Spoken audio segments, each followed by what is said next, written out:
नमस्कार। चुनावों का दौर ऐसा है कि एक चुनाव खत्म नहीं होता, दूसरा सामने होता है। और इस समय दो चुनावों की सबसे ज्यादा चर्चा हो रही है। पहला उत्तर प्रदेश के उपचुनावों की और दूसरी महाराष्ट्र के विधानसभा चुनावों की।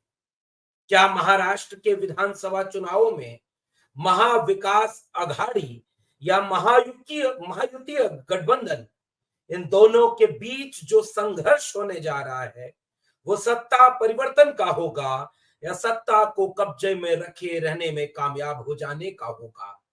इसका विश्लेषण करना जरूरी है।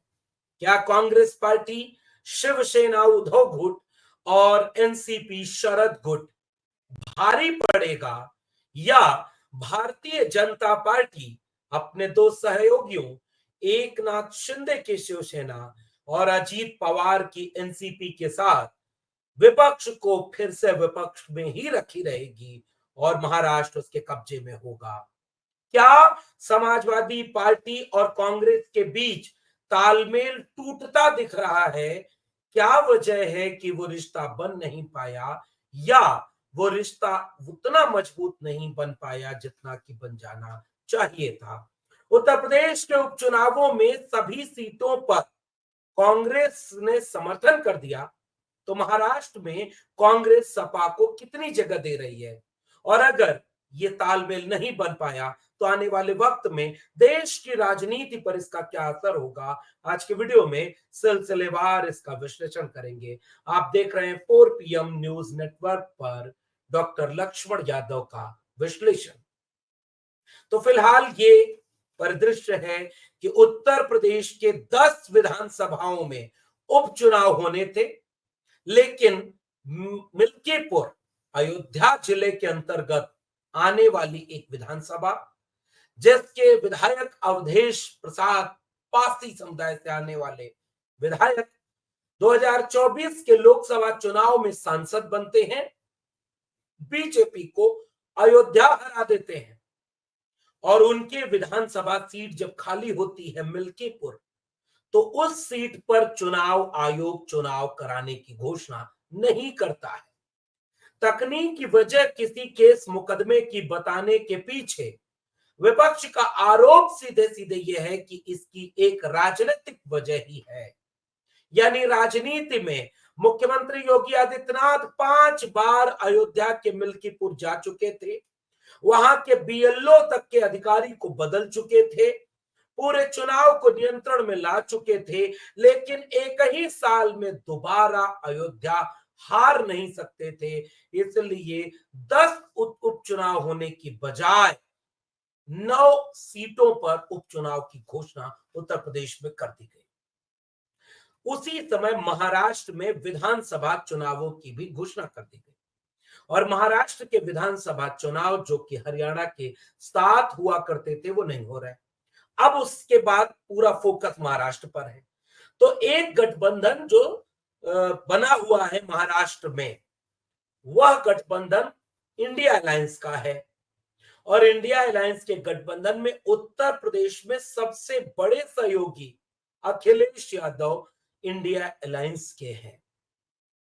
और इसकी पृष्ठभूमि कुछ ऐसी है कि जिस दिन नीतीश कुमार ने इंडिया अलायंस के हिस्सा होने से इनकार करते हुए गठबंधन तोड़ लिया था, उस दिन अखिलेश यादव के ऐलान से कि हम कांग्रेस को इतनी सीटें 11 सीटें दे रहे हैं, बाकी सीटों पर बातचीत करेंगे, इंडिया गठबंधन को बतौर गठबंधन एक ताकत दी थी, चुनाव लड़ने में ताकत दी, विचारधारा में ताकत दी, मुद्दों के साथ एक साझा केमिस्ट्री बनी अखिलेश यादव और राहुल गांधी की। उत्तर प्रदेश की रैलियों में आने वाले हुजूम से लेकर 4 जून 2024 को आने वाले परिणाम तक ने यह साबित कर दिया कि अखिलेश यादव की समाजवादी पार्टी और राहुल गांधी की कांग्रेस पार्टी में क्या गजब की केमिस्ट्री है कि वो बीजेपी को अयोध्या हरा सकती है। और उत्तर प्रदेश में 43 सीटें यानी आधी से ज्यादा सीटों पर इंडिया अलायंस का यह गठबंधन बीजेपी को चुनाव हरा देता है। और इस पूरे बातचीत के क्रम में राजनीतिक परिदृश्य जब बदलता है तो ऐसा लगता है कि यह पूरे देश में फैलेगा, आगे बढ़ेगा। मध्य प्रदेश के विधानसभा चुनाव में होने वाली कि अरे भाई छोड़ो अखिलेश वखिलेश, कमलनाथ की इस टिप्पणी ने मध्य प्रदेश में ठीक ठाक नुकसान किया। उसके बाद जब लोकसभा चुनाव हुआ तो माना जा रहा था कि गठबंधन होगा, और गठबंधन के साथ परिणाम जब जुड़ गया तो उसे लगा कि आगे और मजबूत गठबंधन होगा। हरियाणा का चुनाव आता है, समाजवादी पार्टी दो चार सीटों पर दावेदारी करती है।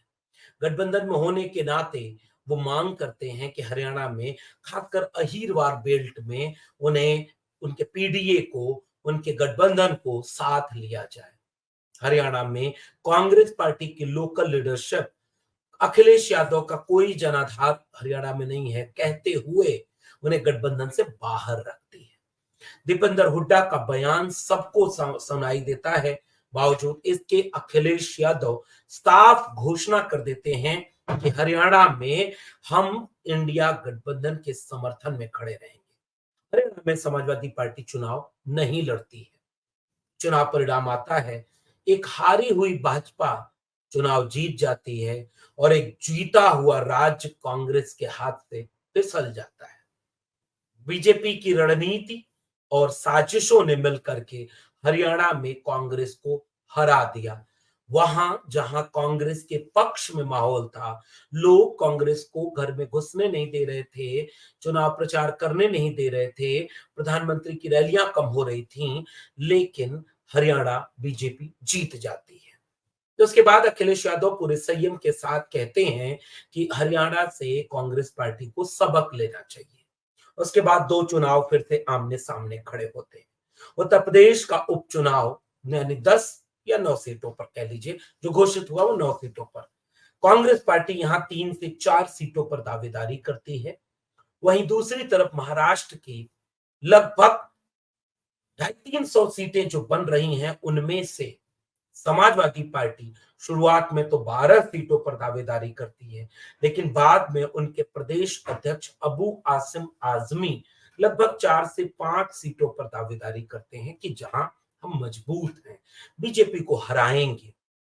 कांग्रेस पार्टी के साथ, महाविकास अघाड़ी के साथ महाराष्ट्र में सपा का अलायंस हो, इसकी कोशिश दोनों तरफ से होती है। लेकिन अब देखिए हो क्या गया। उधर से सीटें मिलने के आसार घटते गए और उत्तर प्रदेश में अखिलेश यादव दबाव बढ़ाते गए। यानी महाराष्ट्र में जब महाविकास अघाड़ी की तरफ से वो सीटें नहीं दी गई या अभी तालमेल नहीं बन पा रहा, जैसे मैं जब आज ये वीडियो रिकॉर्ड करके आपसे साझा कर रहा हूं, तो आज के बाद कल का दिन आखिरी है नामांकन का। यूं तो तकरीबन 245 से 50 सीटों पर महायुतीय गठबंधन, जिसे अखिलेश यादव महादुखी गठबंधन का तमगा देते हैं, वह गठबंधन लगभग 250 सीटों पर अपने कैंडिडेट को घोषित कर चुका है। हालांकि झगड़ा उनके घर में भी है। बीजेपी ने, आप मजबूरी में कह लें या रणनीति कूटनीति के जरिए, एकनाथ शिंदे और अजीत पवार के गुट को ठीक ठाक मात्रा में सीट देने पर राजी होना पड़ा। लेकिन दूसरा खटपट उनके यहां केंद्र में मंत्री, उनके बड़े सहयोगी और एक छोटे दल रामदास अठावले का है, जो नाराज बताया जा रहा है। लगभग 10-15 सीटों पर अभी वहां भी झगड़ा हो रहा है। देवेंद्र फडणवीस के घर पर बैठकों का सिलसिला है। आज जब हम और आप बातचीत कर रहे हैं तो महाराष्ट्र में बड़े बड़े नेता एक तरफ चुनाव में नामांकन करने जा रहे हैं, क्योंकि कल नामांकन का आखिरी दिन है। वहीं दूसरी तरफ बीजेपी भी अपने गठबंधन के दलों के साथ जो झगड़े 1-1.5 दर्जन सीटों पर बचे हुए हैं, उन्हें सुलझाने की कोशिश में लगे हैं। वहीं दूसरी तरफ महाविकास अघाड़ी वो अपने गठबंधन के सहयोगी दलों के साथ तालमेल बनाने में लगा हुआ है। लगभग 100 सीटों पर कांग्रेस पार्टी चुनाव लड़ने जा रही है। लगभग 80-85 से 90 सीटों पर उद्धव ठाकरे और 70 सीटों के आसपास। अभी ये फिक्स आंकड़ा इसलिए नहीं बन पा रहा है क्योंकि अभी कुछ सीटों पर विवाद बचा हुआ है।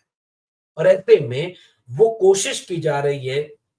उद्धव ठाकरे को ये लगेगा पिछली बार हम मुख्यमंत्री बने, सीटों पर कम चुनाव लड़ रहे हैं, और मान लीजिए कांग्रेस और शरद पवार की पार्टियों को ज्यादा सीटें आ गई तो क्या होगा।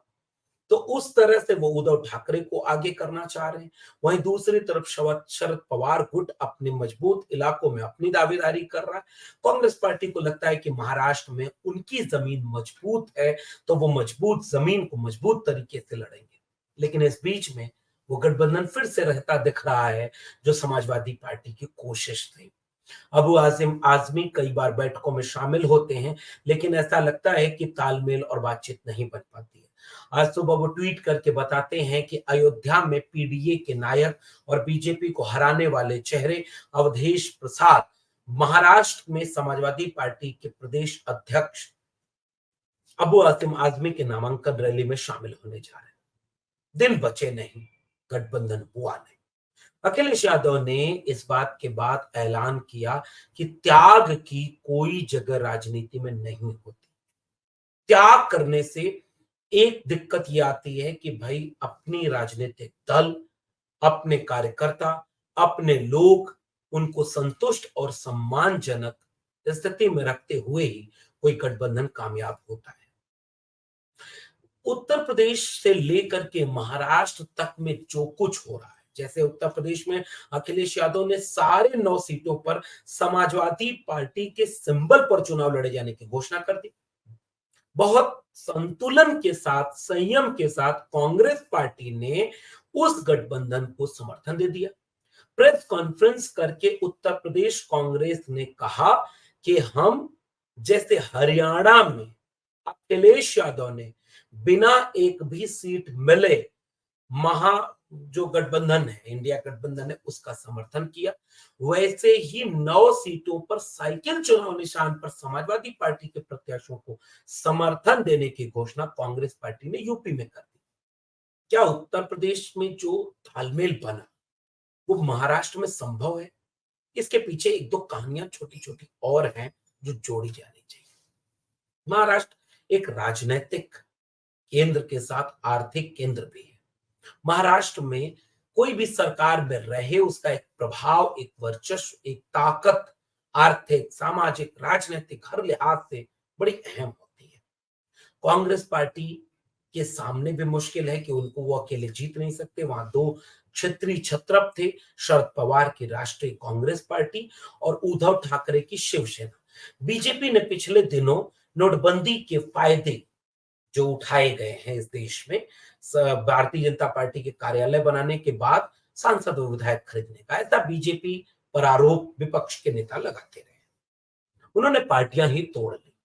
चक्की पीसिंग वाले अजीत पवार मोदी जी के साथ में है, जिस मोदी जी कह रहे थे भ्रष्टाचारियों को बख्शा नहीं जाएगा, जेल जाएंगे। एकनाथ शिंदे अपनी पूरी पार्टी तोड़कर सांसदों विधायकों के साथ बीजेपी के साथ में है। उस चुनौती के सामने एक मुश्किल यह है कि अगर गठबंधन के साथ कांग्रेस महाराष्ट्र में नहीं लड़ती है तो मुश्किल होगी। तो कांग्रेस गठबंधन चाहती है, लेकिन कांग्रेस छोटे दलों को उपेक्षित कर रही है। मिसाल के तौर पर समाजवादी पार्टी का नेतृत्व चाहेगा कि देश की तीसरी सबसे बड़ी पार्टी लोकसभा में, एक बड़ी मजबूत पार्टी देश की राजनीति में, अखिलेश यादव जैसा सौम्य, सहज और दूरदर्शी नेतृत्व, वो अपनी पार्टी का विस्तार करना चाहेगा।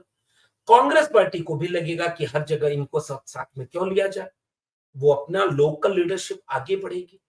तो वो चाहते हैं कि 1, 2, 3 सीटें कोई मिल जाए तो ले लीजिए। दबाव डालने के लिए महाराष्ट्र में सबसे पहले चुनावी रैली अगर किसी ने की तो अखिलेश यादव ने की, और अखिलेश यादव ने 2-2 रैलियां महाराष्ट्र में कर डाली।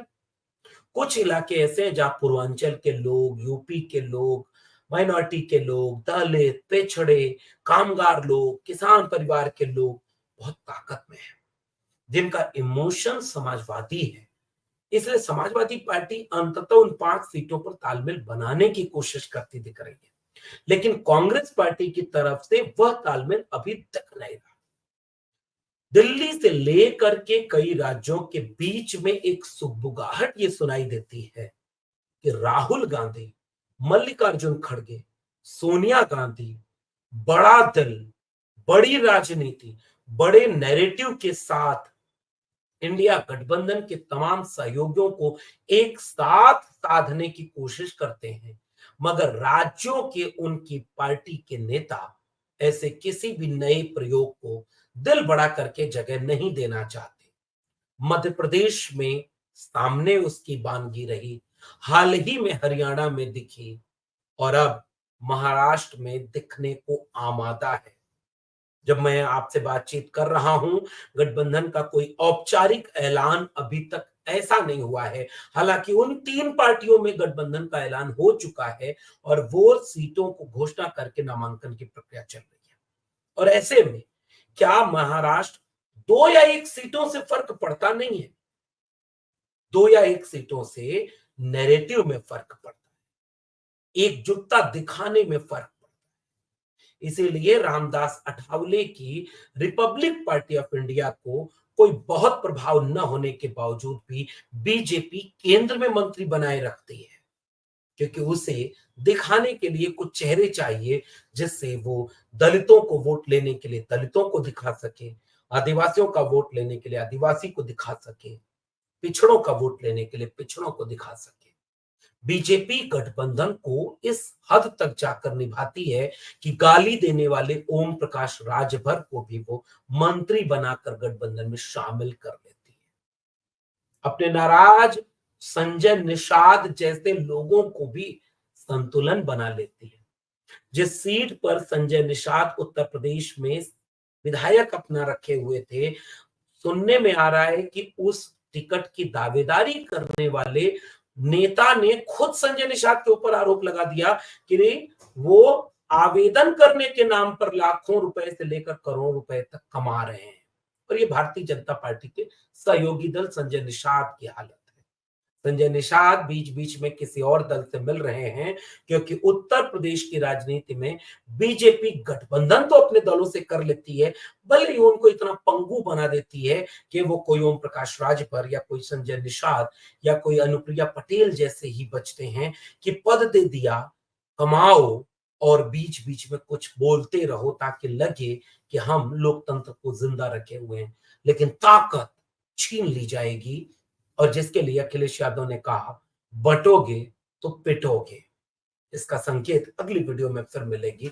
तब तक गठबंधन धर्म के लिहाज से महाराष्ट्र पर सबकी नजर है और देखना दिलचस्प होगा कि महाराष्ट्र में महाविकास अघाड़ी महायुति गठबंधन यानी महादुखी गठबंधन से कैसे चुनाव लड़ पाता है और क्या अखिलेश और राहुल की केमिस्ट्री मैथमेटिक्स में जाते जाते फेल हो रही है।